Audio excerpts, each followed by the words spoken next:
Han sido días de andar corriendo, han sido días de hacer muchas cosas, a veces con el afán, pero yo sé que el que tiene control de todas las cosas es el Señor. Amén.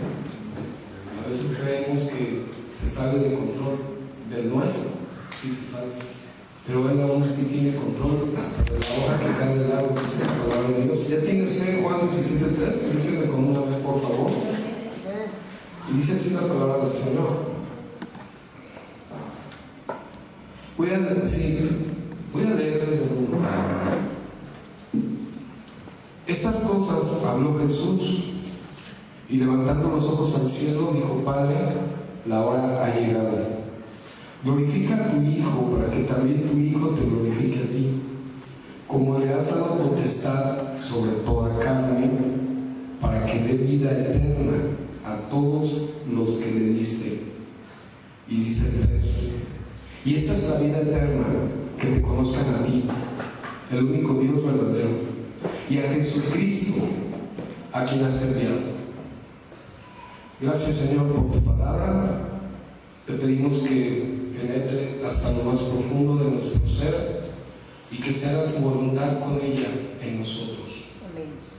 Señor, quítanos todo afán, quítanos toda ansiedad, quítanos todo lo que obstaculice, lo que impida que tu palabra nos hable en esta noche. En el nombre de Jesús. Amén.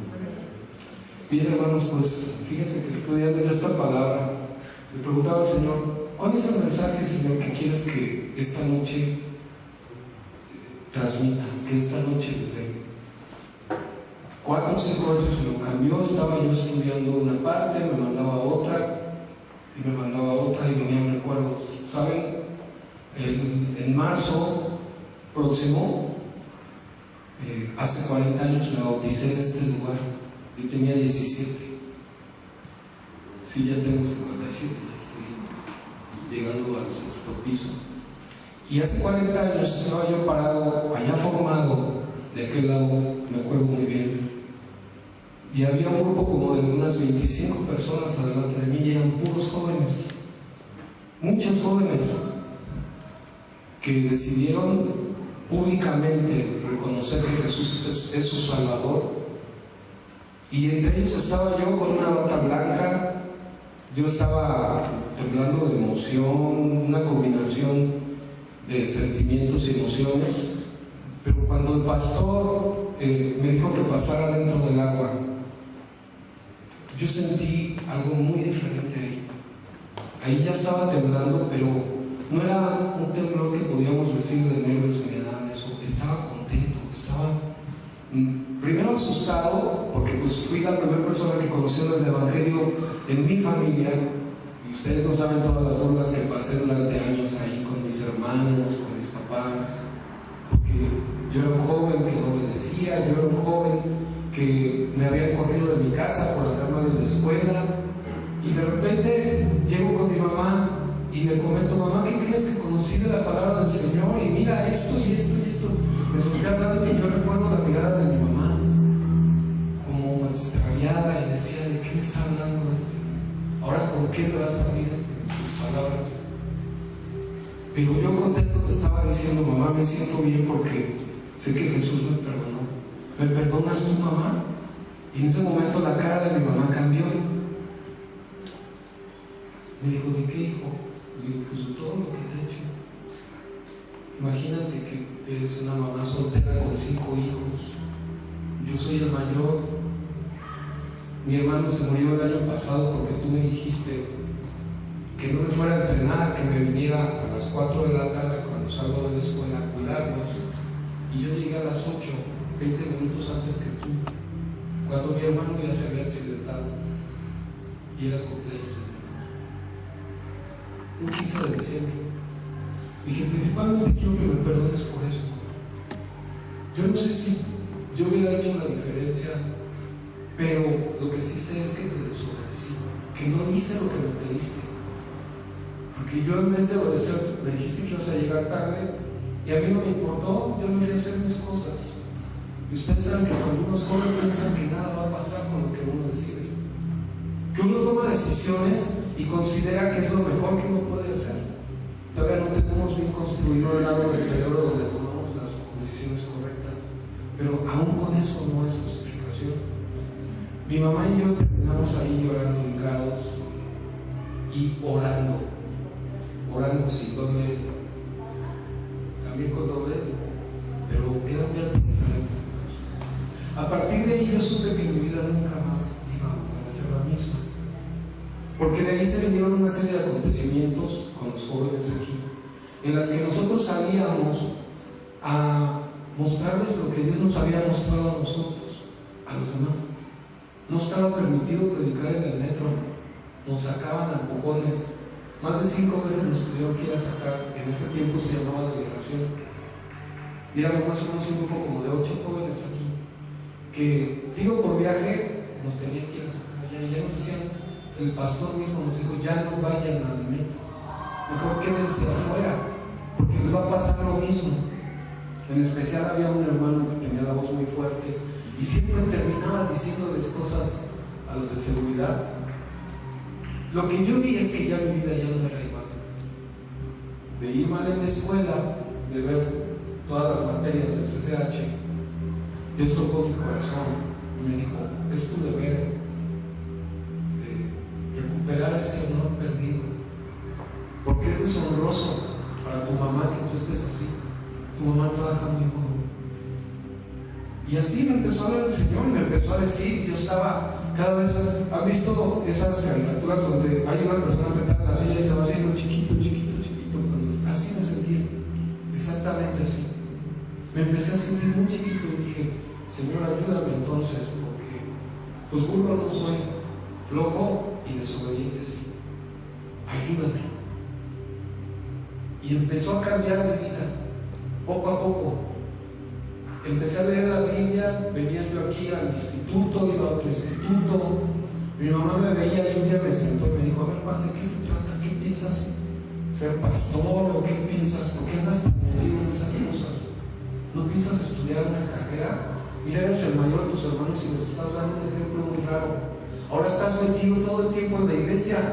Antes te la pasabas en el gimnasio jugando básquetbol, viajando para acá y para allá con una pelota, y ahora es lo mismo pero en una iglesia, porque no vas ni a la escuela.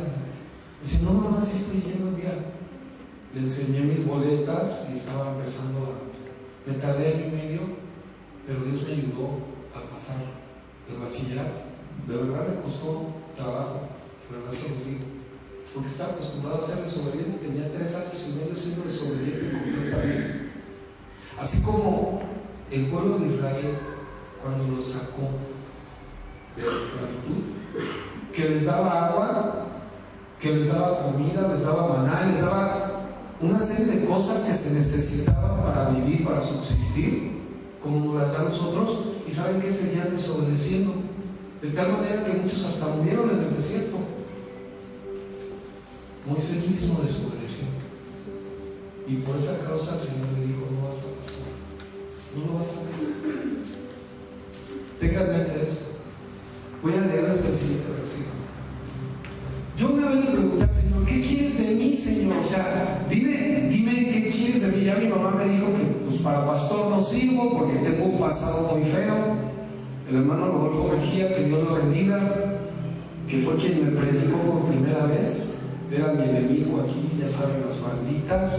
De repente yo lo veo con una Biblia y varios hermanitos igual bien peinados y con su tercito, ya me parecían cholos, y viene y me habla de Dios y yo decía, ¿qué le pasa, no? O sea, ¿de cuál fumó?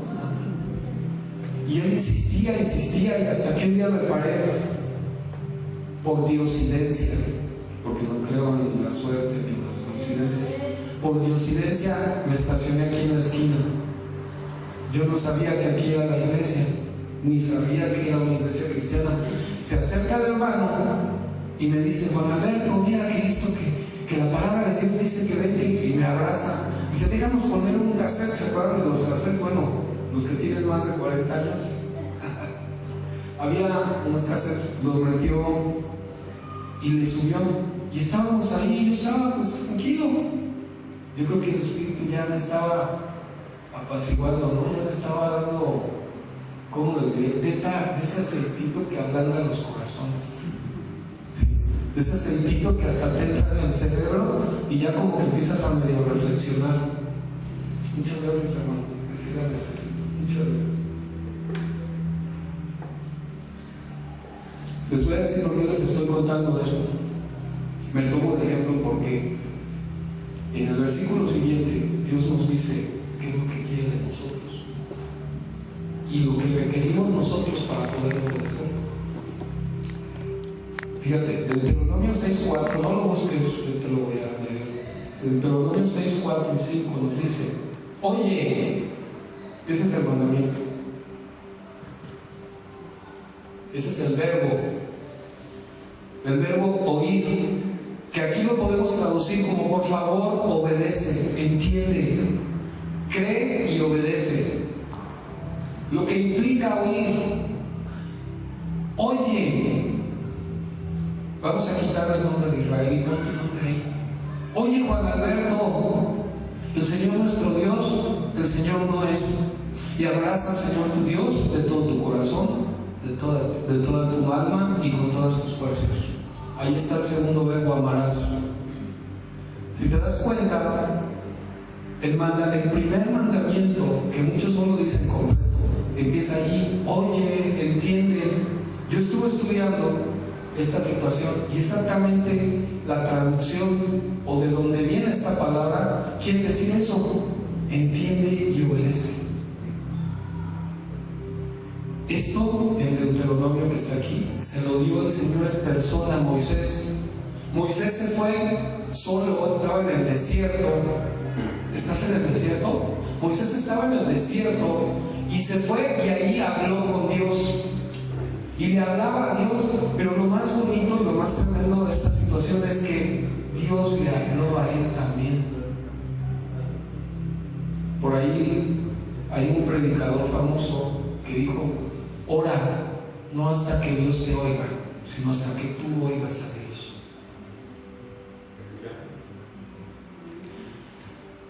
Voy a leerles otro versículo que habla del mismo tema. Estamos en esto. Recuerda, por eso dice el Señor, Joel 2:12, para quienes lo quieren anotar: vuélvanse a mí ahora, mientras haya tiempo. Entréguenme su corazón, acérquense con ayuno, llanto y luto. No se desgarren la ropa. No se desgarren la ropa en su dolor. Desgarren sus corazones. Les estoy leyendo la Nueva Traducción Viviente, no es la Reina Valera 60, por eso cambian un poquito las palabras, pero digamos que es un lenguaje latino actual. ¿Sí? Regresen al Señor su Dios, porque Él es misericordioso y compasivo. Seguimos ahí en Joel, empezamos en el 12, creo que llevamos como en el 14.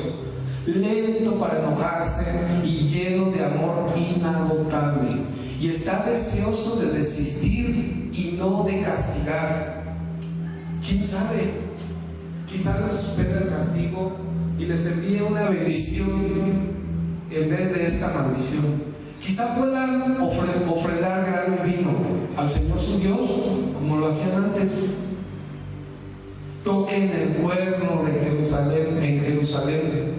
Proclamen un tiempo de ayuno. Convoquen al pueblo a una reunión solemne. Reúnan a toda la gente, ancianos, niños, aún a los bebés. Llamen al novio de su habitación y a la novia de su cuarto de espera.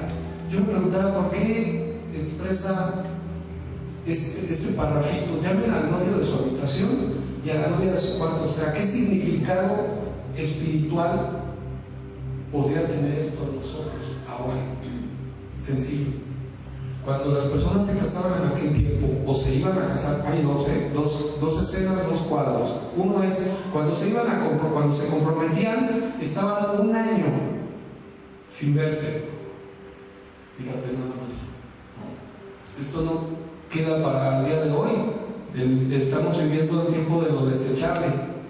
Una relación, no me hablan 2 días, no me contesta una llamada o un WhatsApp, ya quiere terminar con la novia, o ya está enojado con la esposa porque ¿sí? En ese tiempo 1 año se reservaban. Yo creo que para que se consolidara la decisión, porque el amor es una decisión entre la pareja, el amor es una decisión más que un sentimiento.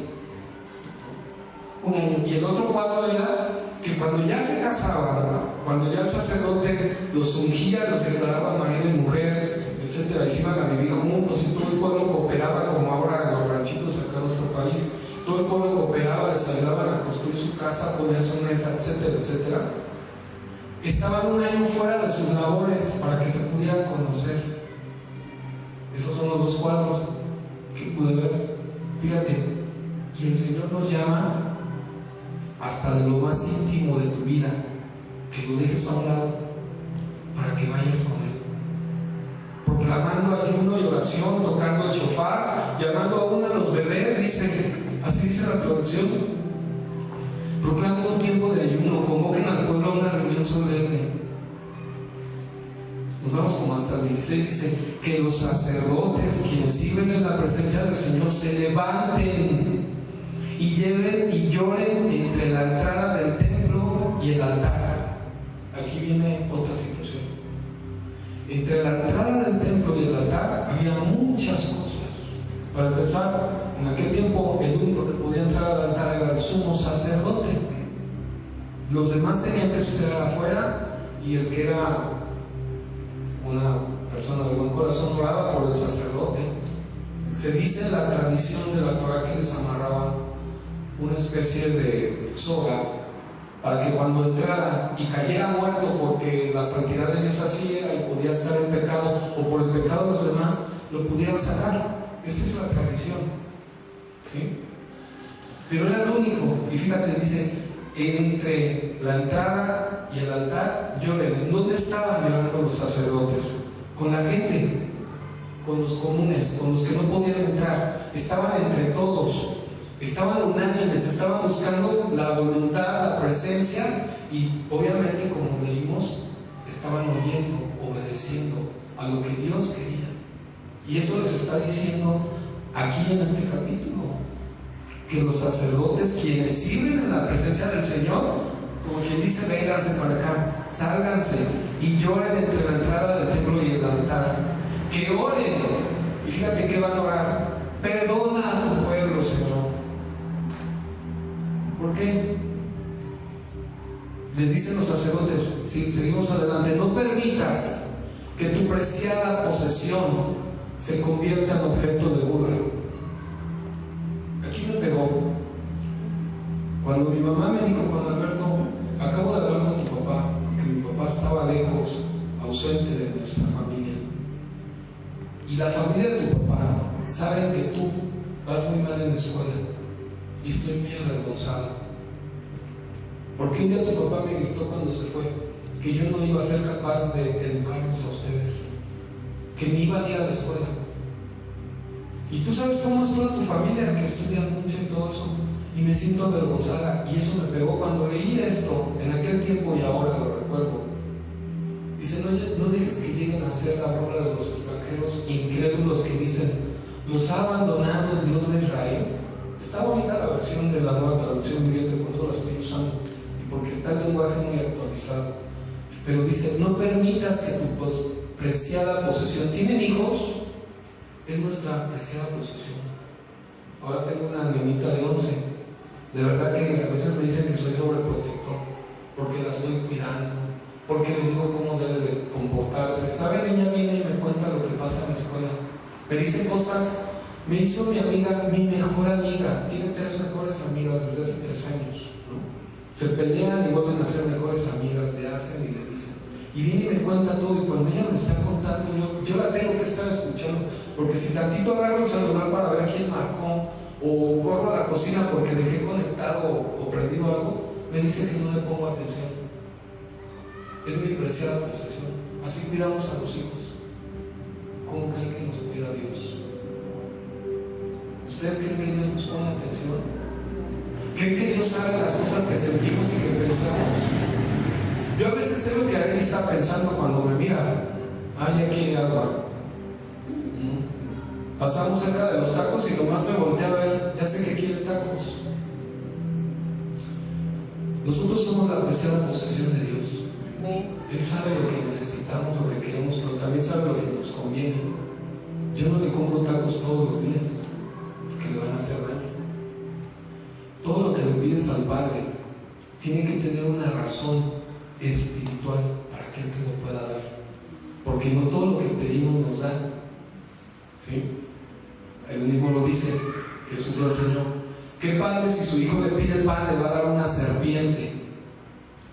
Aunque el niño lo vea como pan, o tú lo veas como un pan que te va a nutrir, es una serpiente que te puede envenenar. ¿Estás en el desierto? ¿Te acuerdas que te pregunté hace rato?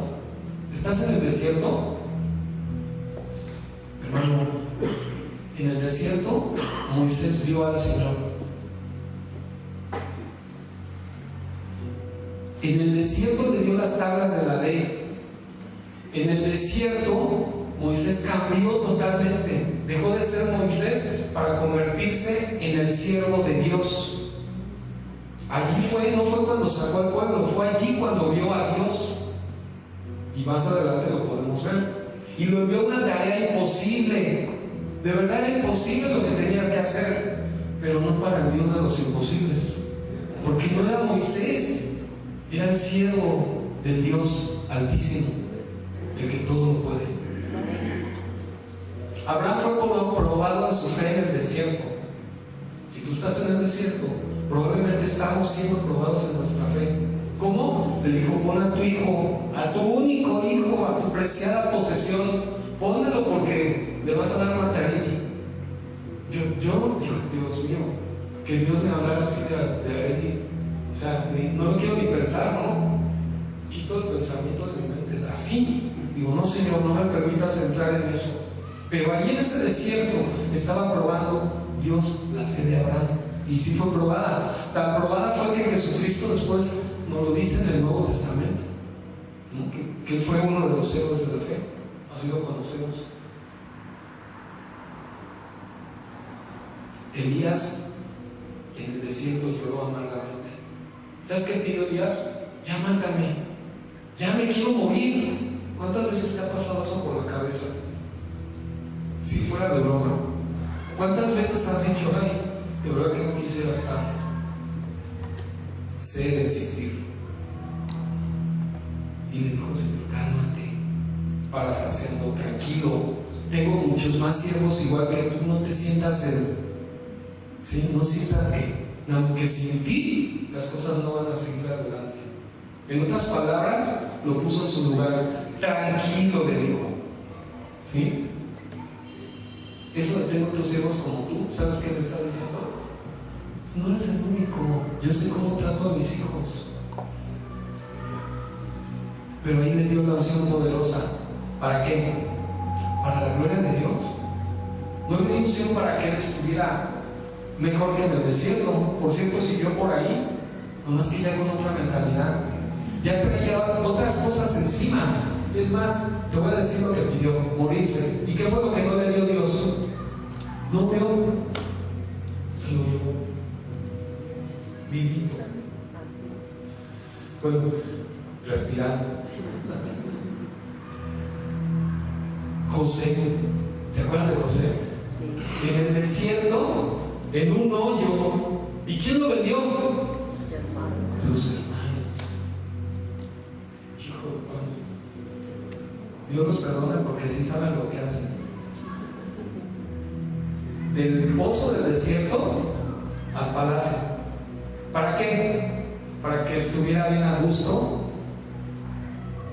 Dice, yo leí por ahí un comentario a José, de que José vivía como puede vivir hoy en día un millonario, con poder, con capacidad económica y con influencia. Mira, tenía tanta influencia que se trajo, ahora sí que a toda la raza, y les dio de comer. Para eso lo puso Dios ahí. Se trajo a sus hermanos, luego a su papá, y terminó trayéndose a la mayoría del pueblo. Y él no entendía por qué estaba en el desierto. David aprendió en el desierto también. ¿A qué aprendió David? Si se acuerdan de los pasajes de David, si han leído la Biblia. Aprendió a matar osos con una piedrita. ¿Sí? Miren, hay películas de David, yo las he visto y todo, pero yo me imagino a David, pues unos 68, unos 70 o mucho, no sé, que dice que Saúl le sacaba más de la cabeza, entonces me imagino a Saúl por ahí de unos 90, ¿no? Me lo imagino chiquito con su onda, tirándole a los botes de cerveza, tirando todo, ¿no? Rompiendo todos, practicando.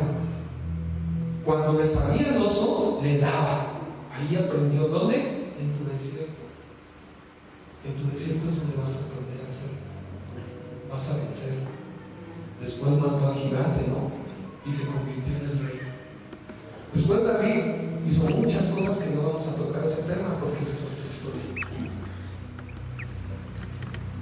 Ahora vamos con el principal. Jesús en el desierto empezó su ministerio. ¿Sí se acuerdan? Sí. Jesucristo se fue al desierto 40 días y 40 noches y fue tentado por el mismo Satanás, el mismito que a veces a nosotros, aunque a veces nosotros le echamos toda la culpa a él, pero también es nuestro. Y le dijo: haz esto y yo hago lo otro. ¿Y Jesús qué hacía? Tomaba la palabra de Dios. Jesús demostraba que estaba obedeciendo. Jesús demostraba que conocía la palabra y que la ponía por obra. Hay una donde le dice: no solo de pan vive el hombre, sino de toda palabra que sale de la boca del Señor nuestro Dios. Porque ¿cómo podemos vivir de puras palabras? ¿No? ¿Cómo podemos vivir de eso? Sí podemos, porque estamos quizá en el desierto aprendiendo, iniciando nuestro ministerio. ¿Y cuál es tu ministerio? Tu casa, alrededor con tu familia. Sin duda es tu familia. Sin duda son los que amas. Tus preciadas posesiones. No permitas, Señor, que se convierta eso en objeto de burla. No dejes que lleguen a ser la burla de los extranjeros, o sea, de los que no conocen la palabra. Jesús en el desierto empezó su ministerio, buscaba al Padre, le hablaba, ángeles le servían. Al final del proceso, vuelve al desierto. ¿Sí te acuerdas? Se va. Se lleva a 3 de sus más allegados, Jacobo, Juan y su hermano Santiago. Pero Jacobo y Santiago fue Pedro, Jacobo y Juan se los llevan y ahí los tiene. ¿Y quiénes aparecen? Moisés y Elías. Moisés representando la ley, lo que se debería de obedecer, lo que Dios le dijo que teníamos que obedecer, y Elías representando la profecía, a los profetas, lo que dijo que iba a suceder. Y dice la palabra que intercambiaban y que estaban hablando con él y que Jesús resplandecía. Y dice la palabra que los discípulos estaban, pues algo así como consternados, sacados de onda, no sé cómo podemos decir, pero de que estaban desubicados por lo que estaba ocurriendo. En Mateo 17, Marcos 9, Lucas 9, vemos esos pasajes para que se los lleve de tarea. Allí culminó Jesús la situación, porque se dice, asumen los teólogos, los estudiosos y los que podemos ver la Biblia con otros versículos, que lo que estaban hablando ahí era precisamente lo que iba a ocurrir con Jesús. ¿Qué hizo Jesucristo? Hombre, obedeció hasta la muerte, y hasta la muerte de cruz. Y habiendo terminado con eso, logró el objetivo que Dios tenía, que era acercarnos de nuevo a Él, porque por un hombre, dice, entró el pecado a Adán, por otro hombre tenía que recuperar esa potestad, ese poder que tenía Dios sobre el corazón de sus propios hijos.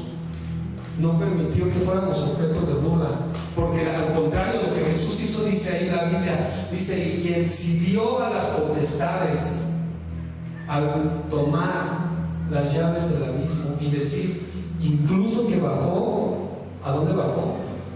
Al infierno, a las celdas oscuras, dice ahí algunas traducciones, y predicó a los espíritus encarcelados que en otro tiempo fueron desobedientes. Jesús lo hizo todo por obediencia, por amor al Padre. Nosotros tenemos derecho a ser llamados hijos de Dios y tenemos la obligación. Acá no voy a ir. Se enojó tanto el otro y empezó el machismo. Dijo, ¿qué vamos a hacer? No, pues tráete otras 40 y yo escojo de esas otras. Y le quitó la corona y se la puso a Esther, porque también dice que era muy bonita. Me imagino que tenía otras.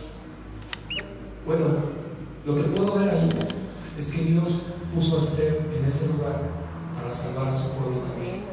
Salvó mucha gente. ¿Sí? ¿Vieron la película de la lista de Schindler? Que salvaba niños. Me imagino que así estaba la mujer, escondiendo a los judíos para que no los mataran, trayendo a uno de allá, escondiendo otro por acá, haciendo malabares para que Dios pudiera hacer la obra. Y así fue como se mantuvo la genética de la cual iba a venir Jesús.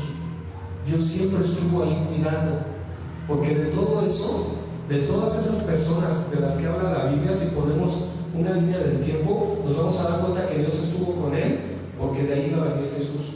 Estuvo con ella, porque de ahí iba a venir Jesús. Estuvo con este otro, porque hasta aquí llegó Jesús. Cuando llegó, dice que ni los mismos ángeles sabían qué estaba pasando, ¿no? No sabían. Así lo dice el versículo, dice, porque un niño nos es nacido, hijo nos es dado, el principado sobre su hombro, y llamará su nombre admirable, consejero, Dios fuerte, Padre eterno, príncipe de paz. Y hay otro donde dice que será predicado a los gentiles, visto de los ángeles. Y yo me pregunto, bueno, ¿qué no habían visto ya los ángeles a Jesús antes? No, habían visto la manifestación, pero cuando Jesús nació, vinieron los ángeles a verlo. Ahí fue donde ellos pudieron constatar lo que Dios tenía preparado para que nosotros hoy en día estuviéramos aquí. ¿Sabes qué? Estamos aquí porque Dios te está cuidando. Amén. Porque eres su hijo y Dios te está trayendo y te está diciendo que traigas a tus hermanos como José, que perdones, que te olvides de que te aventaron al pozo, en el desierto, que te olvides de que, Señor, ¿por qué permites que me pase esto y estoy en este desierto, en esto? Que te olvides no de lo que Dios te está poniendo ahí, sino del dolor que se te significa eso, de cómo tomas eso. Los psicólogos son muy dados a decir, no es lo que te duele, sino de dónde viene eso que te duele, cómo tomas. Es que me dijeron esto, bueno, pues es que tú lo tomas así, pero así son ellos. Pero Dios nos dice, no es que quiere que te olvides del dolor, es que quiere que aprendas de eso, que te des cuenta que en medio del dolor es donde Jesús se manifiesta. Bástate en mi gracia, porque mi poder se perfecciona en tu debilidad. Ese es el mensaje de Dios. No sabes cuántas veces he estado sin dinero, sin familia, sin aquello, sin esto otro, y Dios nunca me ha dejado. Bueno, pues aquí estoy hablando, ¿no? Se puede ver eso. Hay muchas otras cosas que podemos hacer.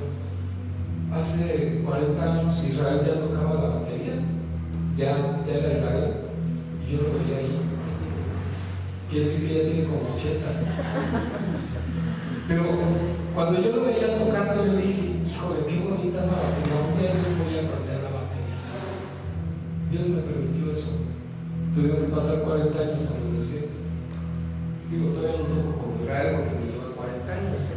Pero Dios me permitió. Esa es una de las cosas que, si tú la ves pequeña, yo cuando tenía 17, bueno, casi 17 que llegué aquí, lo veía como algo, ¿sí me explico? Son pequeñas cosas que cuando estás en cierta posición, con cierta circunstancia, lo ves muy grande.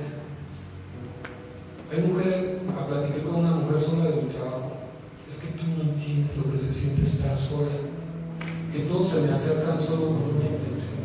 O sea, ella está poniendo como que el problema es más grande que Dios, ¿no? Yo le dije, a ver, espérame, estás sola por X, Y, Z, pero Dios está ahí. No entiendo por qué te sientes tan sola. La que no entiendes tú es que Dios está contigo. Búscalo. Solo se puso a llorar porque Dios la tocó. ¿Sabes por qué? Porque sí tiene a Dios. Dios siempre está a la mano. Los que no lo vemos somos nosotros. Moisés estaba ahí en el monte y clamaba a Dios. Y pasaban los días y el pueblo decía, oye, a mí se me hace que Moisés ya se perdió, ya está viejito, se ha perdido por allá, o se cayó y no fue ni bajar. Eso decían en el pueblo. Siempre te van a criticar cuando tú vayas a buscar a Dios. Van a decir, dice por ahí algunos misa, van a decir eso. Tú sigues buscando a Dios. Cuando Dios le habló a Moisés y bajó con las muchos del pueblo, estoy seguro que se quedaron anonadados. ¿Cómo podemos decir? Comprobaron que Dios estaba con Moisés y aún así siguieron desobedeciendo en el desierto. ¿Cuántos kilómetros no dieron vueltas y vueltas y siguieron desobedeciendo? Solo pasaron algunos. Yo sé que estás pensando, ¿cuántas veces se han desobedecido y Dios sigue ahí? Sí, es bueno que lo reconozcamos delante de Dios. Nosotros tenemos el derecho a ser llamados hijos de Dios, el derecho a sentirnos hijos de Dios, el derecho a reclamar las promesas de Dios, pero tenemos la obligación de oír. ¿Amén? Quiero hacer una oración. Yo te pido que te concentres en ti y Dios. Ahorita te das cuenta que estás, no sé si has visto escenas del desierto, la televisión, o has estado en el desierto literalmente hablando. Yo sí en una ocasión tuve la oportunidad de estar en un lugar así, que volteabas y no se veía nada más que tierra, arena.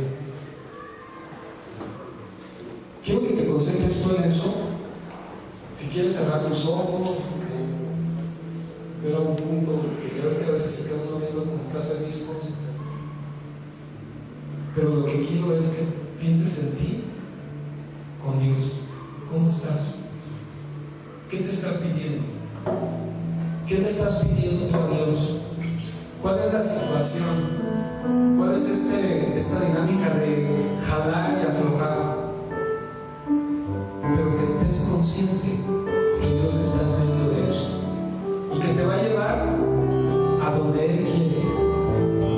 A pesar de ti, a pesar de quien sea, Dios te va a llevar al punto donde Él te quiere tener. Señor Jesús, Padre eterno, estamos delante de ti, Señor. Nos ponemos en tus manos, nos abandonamos a tu santa voluntad, Señor. Nos abandonamos a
decimos nosotros, ¿qué pasa? Nos llenamos de ese amor para poder reconocer su gloria. Toda la honra, el Señor tiene toda la honra. Y cuando lo decimos, reconocemos con nuestra alma, con nuestro corazón, con nuestra boca, que es cierto, que Él tiene la honra y tiene el honor. Gracias a Dios por este culto. Vamos a ser despedidos, vamos a entonar la bendición arónica.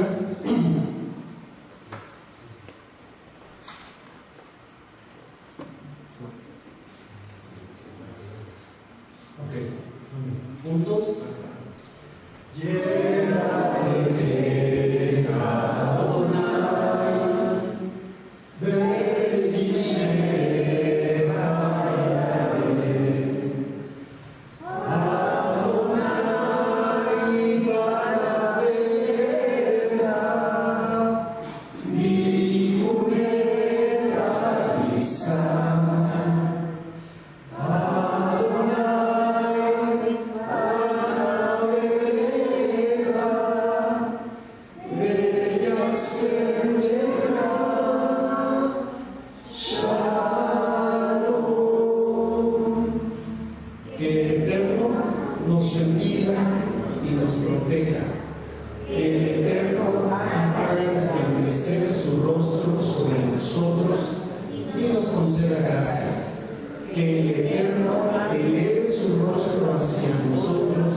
Y la iglesia es bendecida con el poder del Eterno,